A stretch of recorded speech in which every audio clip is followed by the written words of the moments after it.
राधे राधे भक्तजनों, आज आप सुनेंगे एक छोटी सी कहानी गणेश जी की अद्भुत। एक राज्य से मूषक महाराज का सजे धजे बारात निकल रहा था।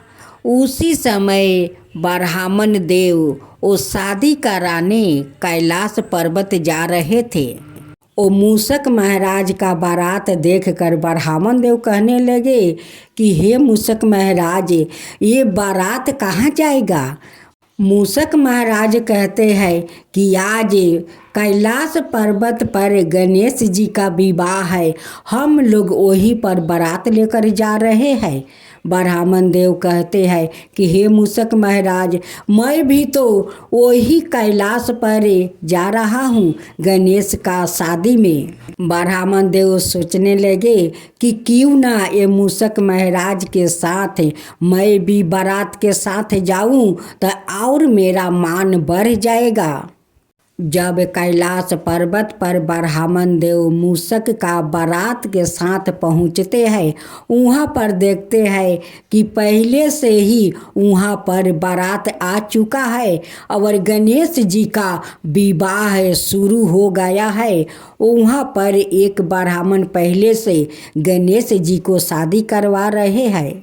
ब्राह्मण देव कहते हैं कि प्रभु, आपका पिताजी मुझे निमंत्रित देकर बुलाया है और पहले से यहाँ पर तो बरियात मौजूद है। अब मेरा क्या होगा प्रभु, क्या होगा। गणेश भगवान कहते हैं कि क्या होगा ब्राह्मण देव, आप भी इस बरियात में शामिल हो जाइए, सब बरियात के साथ भोजन कीजिए और यहाँ पर बैठकर दोनों पंडित मिलकर और ब्याह का रस्म शुरू करवाइए। एक बारात बेटा का तरफ से होगा और दूसरा बारात बेटी का तरफ से होगा। तो ब्राह्मण देव, आप दोनों मिलकर और रस्म शुरू कीजिए। एक दूल्हे और दो दुल्हन के साथ गणेश जी की शादी संपन्न हो गया। जब कार्तिक आया तो अपना छोटे भाई को आशीर्वाद दिया और उनकी पिता भोलेनाथ, माता पार्वती दोनों आशीर्वाद दिया और गणेश जी का दो पुत्रा भी जन्म ले लिया, लभ और शुभ। भोलेनाथ और माता पार्वती दादा दादी भी बन गए। भक्तजनों, आज आप सुनेंगे पूर्ण फल देने वाली गणेश भगवान का खूब सुंदर कहानी। शांति नगर गांव में 3 देवरानी और जेठानी रहती थी। देवरानी बहुत गरीब थी, लेकिन दोनों जेठानी बहुत अमीर थी। अपना छोटी देवरानी को वो फुटली आँखी नहीं देख सकती थी, लेकिन देवरानी तो गणेश भगवान का बहुत बड़ा परम भक्त थी। वो बिना गणेश भगवान का पूजा किया वो नहीं तो जल ग्रहण करती थी और नहीं भोजन किया करती थी। वो उनकी पूजा करती, उसका बाद ही वो जाकर वो भोजन करती थी। देवरानी का बुधवार का वो नियम था कि गणेश भगवान का बिना पूजा किए वो भोजन नहीं करेगी या नहीं जल ग्रहण करेगी। देवरानी का श्रद्धा भक्ति देखकर दोनों जेठानी बहुत जलती थी, लेकिन देवरानी का तो अभी तक कोई संतान नहीं हुआ था। दोनों जेठानी ताना मारती थी, कहती थी कि है गणेश के पूजा करती है, लेकिन आज तक गणेश तो उन्हें संतान भी नहीं दिया। ये बाजिन का मुख देखने में तो पाप है, इसका मुख देखना नहीं चाहिए। दोनों जेठानी बाहर में यात्रा धाम करने तो जाती थी, लेकिन वो दोनों को भगवान पर ध्यान नहीं रहता था। बस उनकी देवरानी पर, देवरानी को कैसे सताया जाए, कैसे उसे ताना मारा जाए, कैसे उसे तकलीफ दिया जाए, यही वो कहते कहते यात्रा धाम जाती थी। दोनों जेठानी का नहीं तीर्थ में ध्यान था और नहीं भगवान का आस्था में ध्यान था। बस उनकी शुद्ध निंदा ही में ध्यान रहता था। एक दिन की बात है, दोनों जेठानी वो गणेश भगवान का मंदिर में वो गणेश जी से दर्शन करने जाती है और देवरानी को घर पर अकेला ही छोड़ देती है। देवरानी गणेश भगवान का पास बैठकर वो रो रही थी और गणेश भगवान से कह रही थी कि हे विधाता, आज तक मेरा कोई संतान नहीं हुआ। इस संतान के लिए दोनों जेठानी मुझे बहुत ताना मारती है, बाजिन नाम से बुलाती है। बहुत मुझे तकलीफ होता है भगवान, बहुत तकलीफ होता है। देवरानी रोते हुए गणेश भगवान से अपना मिनती कर रही थी। उसी समय उनकी पति आते हैं और अपना पत्नी को देखकर कहते हैं कि तुम घर में अकेली हो और भगवान के सामने बैठकर रो रही हो, क्या बात है, कहो। अच्छा, घर पर तो भाभी लोग देख नहीं रही है, वो कहाँ गई है। उनकी पत्नी कहती है कि वो लोग गणेश भगवान का मंदिर दर्शन करने गई है। उनकी पति कहते हैं कि देखो, तुम भगवान के पास बैठी हो, यही तो तुम्हारा मंदिर है, भगवान तो तुम्हारा सामने है और तुम रो रही हो। अगर उनकी मंदिर जाना चाहती हो तो तुम भी जाओ, श्रद्धा भक्ति से जाओ और गणेश भगवान से जाकर दर्शन करके आओ। घर से तक कभी कहीं तुम जाती नहीं हो, आज जाओ, तुम भी जाओ, गणेश भगवान से दर्शन करो उनकी मंदिर जाकर।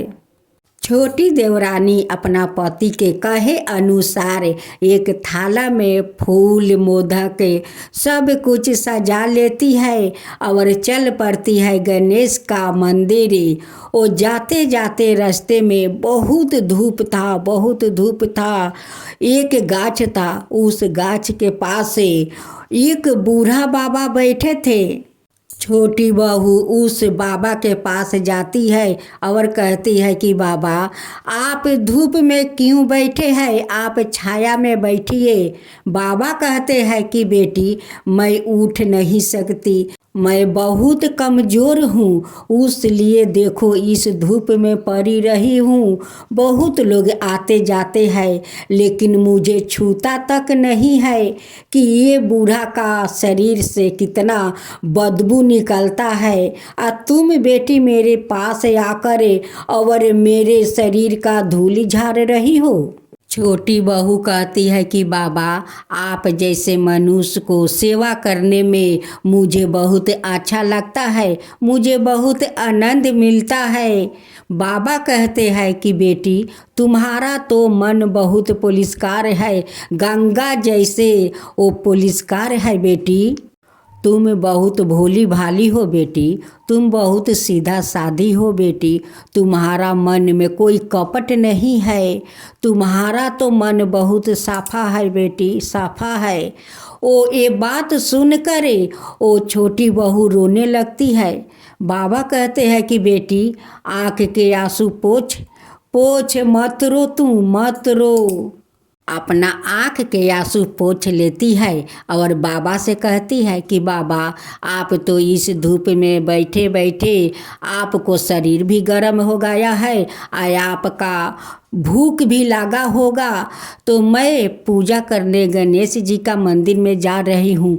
इस प्रसाद को आप ग्रहण कर लीजिए, इस जल को पी लीजिए।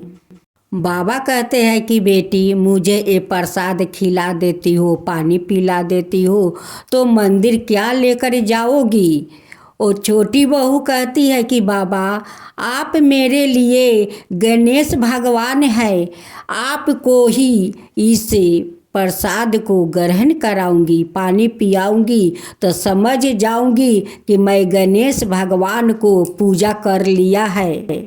मैं अपना गणेश भगवान को ये मोदक का भोग लगा चुकी हूँ, पानी पिया चुकी हूँ।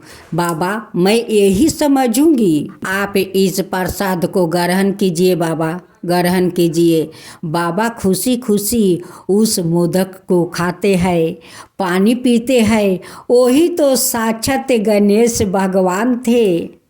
जो उस मंदिर से आकर उस गाछ के पास वो धूल माटी में लेटे हुए थे। दोनों जेठानी गणेश भगवान का मंदिर में जाती है दर्शन करने। देखती है कि दो मूषक गणेश भगवान का पूजा कर रहे थे। दोनों जेठानी जाकर गणेश भगवान का मंदिर का चौखट पर माथा टेकती है। वो जैसे टिक कर उठती है, दोनों को मस्तक पर बहुत बड़ा बड़ा ठोसा निकल जाता है।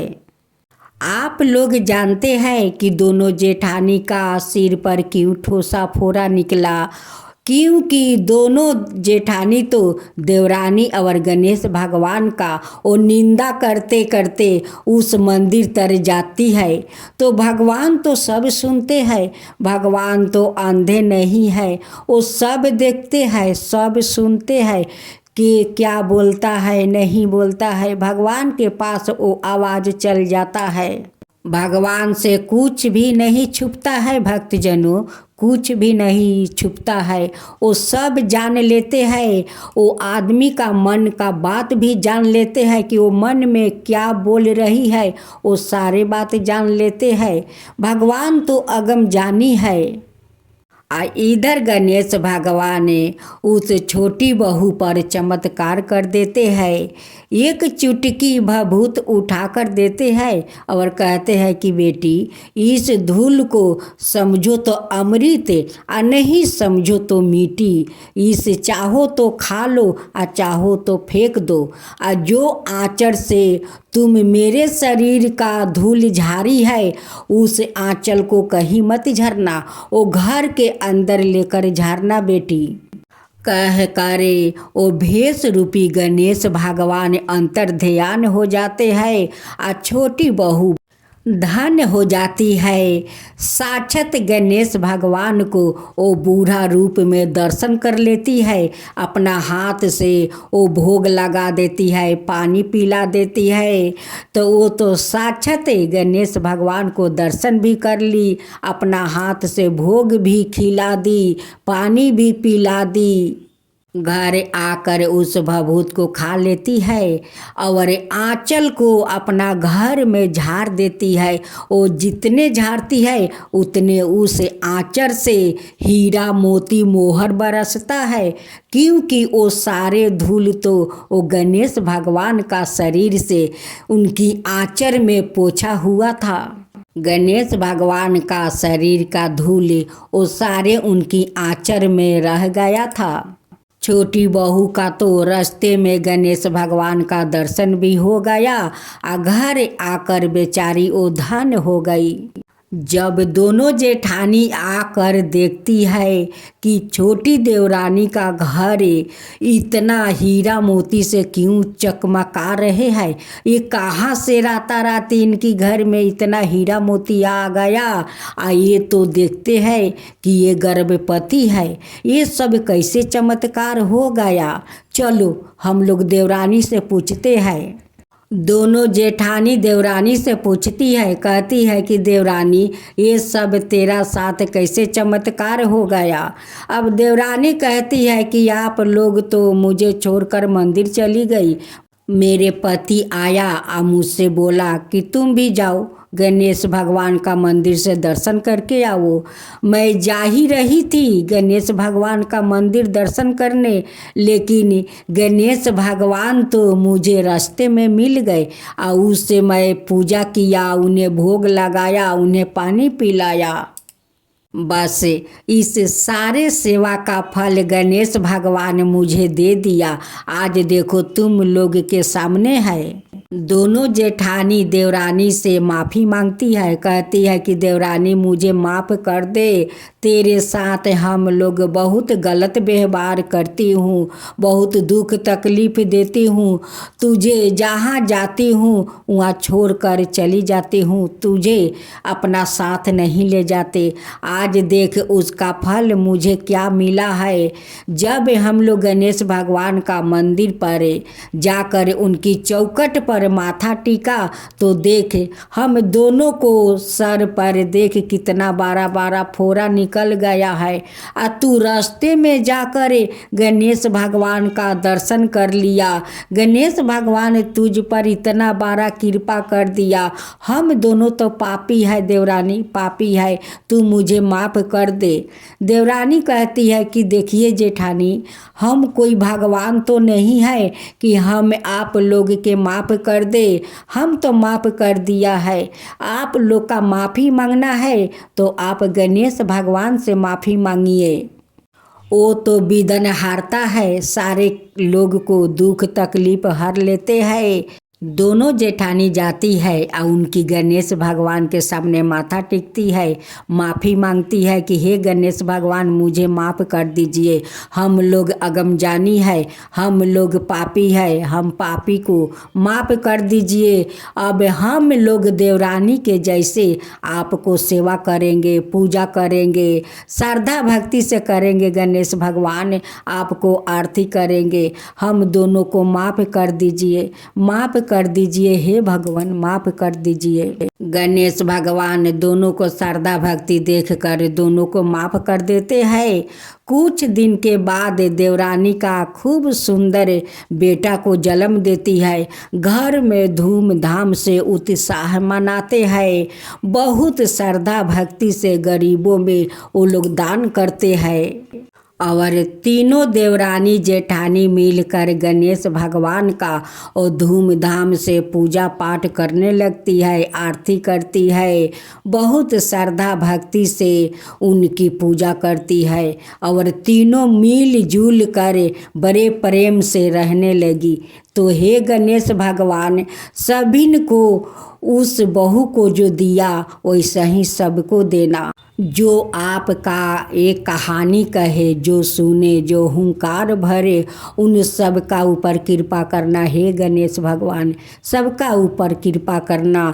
तो बोलो गणेश भगवान की जय, गणेश भगवान की जय। जय गणेश जय गणेश जय गणेश देवा, माता जानकी पार्वती पिता महादेवा। जय गणेश जय गणेश जय गणेश देवा। एक दांत दयावंत चार भुजी धारी, मस्तक सिंदूर सोहे मूस की सवारी। जय गणेश जय गणेश जय गणेश देवा, माता जानकी पार्वती पिता महादेवा। अंधन को आँख देते, कोढ़ियन को काया, बाजिन को पुत्र देते, निर्धन को माया। जय गणेश जय गणेश जय गणेश देवा, माता जानकी पार्वती पिता महादेवा। हार चढ़े फूल चढ़े और चढ़े मेवा, लड्डुअन का भोग लगे संत करे सेवा। जय गणेश जय गणेश जय गणेश देवा, दीनन की लाज रखो सुबह सुती बारी, कमना का पूरा करो जग बलिहारी। जय गणेश जय गणेश जय गणेश देवा, सूर्य सायं शरण आए सफल की जो सेवा। जय गणेश जय गणेश जय गणेश देवा, माता जानकी पार्वती पिता महादेवा। जय गणेश जय गणेश जय गणेश देवा, माता जानकी पार्वती पिता महादेवा।